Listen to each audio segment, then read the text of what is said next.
উপস্থিত 2025 খ্রিস্টাব্দে সাগরদিঘি দাখিল মাদ্রাসার দাখিল পরীক্ষার্থীদের বিদায় উপলক্ষে আয়োজিত দোয়া মাহফিল অনুষ্ঠানের সম্মানিত সভাপতি জনাব মোহাম্মদ আলী স্যার, আমার মামা, সাবেক প্রধান শিক্ষক সাগরদিঘি উচ্চ বিদ্যালয়, আর উপস্থিত আছেন সাগরদিঘি অঞ্চলের সর্বোচ্চ বিদ্যাপীঠ সাগরদিঘি কলেজের সম্মানিত অধ্যক্ষ জনাব নাসির উদ্দিন স্যার এবং ওনার সফর সঙ্গী প্রভাষকবৃন্দ। আর উপস্থিত আছেন আমাদের পার্শ্ববর্তী বিদ্যালয় সাগরদিঘি বালিকা উচ্চ বিদ্যালয়ের ভারপ্রাপ্ত প্রধান শিক্ষক জনাব তোফাজ্জল হোসেন স্যার। আর উপস্থিত আছেন অন্যান্য প্রতিষ্ঠান থেকে আগত সম্মানিত শিক্ষকবৃন্দ। আর উপস্থিত আছেন আমার স্নেহের জনাব ইঞ্জিনিয়ার আতর রহমান অপু। আর উপস্থিত আছেন সাগরদিঘি ইউনিয়নের বাংলাদেশ জামাত ইসলামীর আমির ডাক্তার জালাল ভাই। আর উপস্থিত আছেন বাংলাদেশ জাতীয়বাদী দলের সাগরদিঘি ইউনিয়ন পর্যায়ের সম্মানিত নেতৃবৃন্দ। আর উপস্থিত আছেন অত্র মাদ্রাসার আমার শিক্ষকবৃন্দ ও অভিভাবকবৃন্দ ও আমার সম্মুখে উপস্থিত অত্র মাদ্রাসার স্নেহের ছাত্রছাত্রীরা, সকলের প্রতি আমার আন্তরিক সালাম। আসসালামু আলাইকুম ওয়া রাহমাতুল্লাহি ওয়া বারাকাতুহু। আমি প্রথমে শ্রদ্ধার সাথে স্মরণ করছি সে সকল মহীয়সী ব্যক্তিদের যাদের ঐকান্তিক প্রচেষ্টায় এই সাগরদিঘি দাখিল মাদ্রাসা কি প্রতিষ্ঠিত হয়েছিল,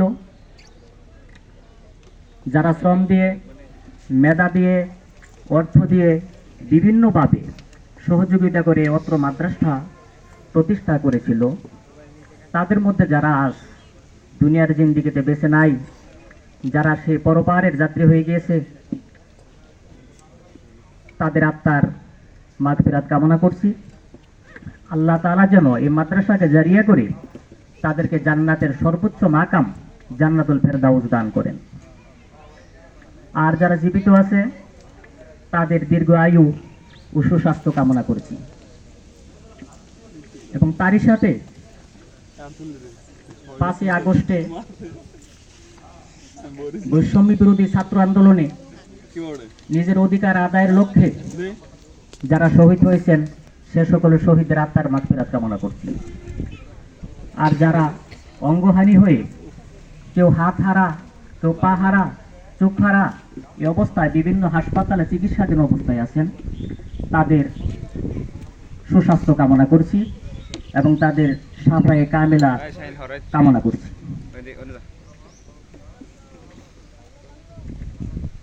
অত্র মাদ্রাসাটি 1975 সালে প্রতিষ্ঠিত হয়েছে। 1982 সন থেকে এই মাদ্রাসার সর্বপ্রথম দাখিল পরীক্ষা অনুষ্ঠিত হয়। এই দাখিল পরীক্ষার প্রথম ব্যাচের ছাত্র ছিলেন আমাদের এই মাদ্রাসার এফতেদায়ী প্রধান, যিনি আমার শিক্ষক। উনি এই মাদ্রাসারই ছাত্র এবং প্রথম ব্যাচের ছাত্র উনি। আমি নিজে ওই মাদ্রাসার শিক্ষক, এই মাদ্রাসার একজন ছাত্র ছিলাম, আমার সহসুপারও এই মাদ্রাসার ছাত্র।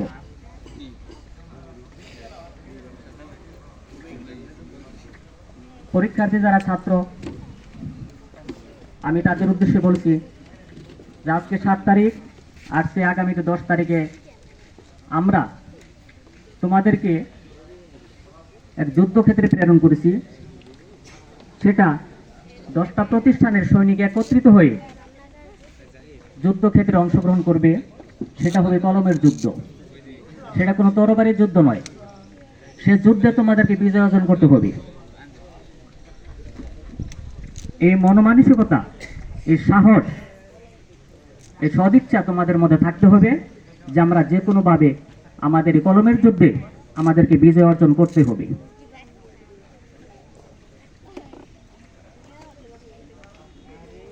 তোমরা এতদিন আমাদের কেউ 5 বছর, কেউ 10 বছর, কেউ 2 বছর আমাদের এই ছোট্ট প্রতিষ্ঠান যেখানে 10ম শ্রেণী পর্যন্ত পড়াশোনা হয়, এই প্রতিষ্ঠানে পড়ালেখা করেছো। আজ তোমাদের বিদায় পর্ব। এই বিদায় তোমাদের জন্য আমাদের প্রাণ ভরে দোয়া থাকবে। তোমরা পরীক্ষায় সফলতা লাভ করো। এই পরীক্ষায় সফলতা লাভ করার পরে তোমরা কেউ মাদ্রাসায়, কেউ কলেজে, তারপরে তোমাদের পর্ব আসবে বিভিন্ন বিশ্ববিদ্যালয়ে। পড়াশোনা করার পরে তোমরা দেশের জন্য অনেক কিছু করবে, এটা জাতি তোমাদের কাছে আশা করে। একদিন আমি এই প্রতিষ্ঠানে থাকবো না, আমার শিক্ষক মণ্ডলী থাকবে না, সেদিন তোমরাও এই প্রতিষ্ঠানের হাল ধরবে, এই প্রতিষ্ঠানে শিক্ষক হয়ে আসবে। এটা তোমাদের প্রতি আমার এই কামনা থাকবে। মোট কথা যে তোমরা ভালো মানুষ হও। শিক্ষা মানুষের মধ্যে আচরণের পরিবর্তন করে। শিক্ষিত হলেই মানুষ জ্ঞানী হয় না, ভালো মানুষ হয় না। তোমরা ভালো মানুষ হও। লেখাপড়ার পাশাপাশি তোমরা মাদ্রাসায় পড়াশোনা করেছো। তোমরা পরবর্তীতে যেখানেই পড়াশোনা করো, মাদ্রাসার বৈশিষ্ট্য, মাদ্রাসার আদর্শটুকু আমরা তোমাদের যেটুকু শেখাতে পেরেছি, সেই আদর্শটুকু যেন তোমাদের মধ্যে থাকে। কারণ হাদিস কোরআনের কিছু তোমাদের ভিতরে আছে, এই আদর্শটুকু যেন তোমাদের মধ্যে বজায় থাকে। তোমরা কেউ কলেজে পড়বা, কলেজে পড়ার পরেও যেন তোমাদের এই আদর্শটুকু, মাদ্রাসার আদর্শটুকু তোমাদের মধ্যে থাকে। আমরা যেন 10 বছরের যা পড়াশোনা করছি, কলেজ জীবনে গিয়ে যেন এই মাদ্রাসার আদর্শটুকু হারিয়ে না ফেলি। তোমাদের প্রতি আমার এই উদাত্ত আহ্বান থাকবে। আমার পূর্বের অনেক স্যার বলছে, যেমন বালিকা বিদ্যালয়ের স্যার বলছে যে বছরের পরীক্ষা পদ্ধতিটা ভিন্ন। 27 তারিখে প্রতিষ্ঠান প্রধানদেরকে নিয়ে উপজেলায় একটা মিটিং হয়েছে যে অন্যান্য বছর যে পরীক্ষা পদ্ধতি আর এই বছর যে পরীক্ষা পদ্ধতি কিছুটা ব্যতিক্রম হবে। যারা হল সুপার এবং হলের সচিব যারা থাকবে তাদেরকে জোরালোভাবে মানে রেড সিগন্যাল দিয়ে দিছে, উপজেলা নির্বাহী অফিসার কোনো প্রকার অনিয়ম করা যাবে না। কোনো প্রকার অনিয়ম ধরা পড়লে উপজেলা নির্বাহী অফিসারকে যদি শিক্ষা উপদেষ্টা মোবাইল করে, উনি ওনার সিদ্ধান্তে অটুট থাকবে। একথা ওনার নিজের মুখের ভাষা। এখন তোমরা এই পর্যন্ত যা পড়াশোনা করেছো, মনোবল নিয়ে পরীক্ষার হলে গিয়ে সেভাবেই তোমরা লেখা শুরু করবে। কোনো প্রকার অন্য কোনো চিন্তা যাতে নিজেদের মধ্যে না আসে। আর বিশেষ করে পরীক্ষার হলে যাওয়ার আগে আমি আগেও বলছি যে মাথার চুল, যাদের এখনো মাথায় চুল দেখতেছি আমরা, দয়া করে সবাই মাথার চুলগুলা সুন্দর করে সেটে পরীক্ষার হলে যাবে। কারণ সে জায়গায় কোন মাদ্রাসার ছাত্র এটা আগে শনাক্ত হয় যে এই অবস্থায় কোন মাদ্রাসার ছাত্র। কারণ তোমাদের চাইতে আমাদের মাদ্রাসা, আমাদের বদনামটা আগে হয়। আর স্যার বলছে, প্রিন্সিপাল স্যার বলছে যে মাদ্রাসার ছাত্র তোমাদের মাথায় যেন আপাতত পরীক্ষার হলে টুপিটা থাকে।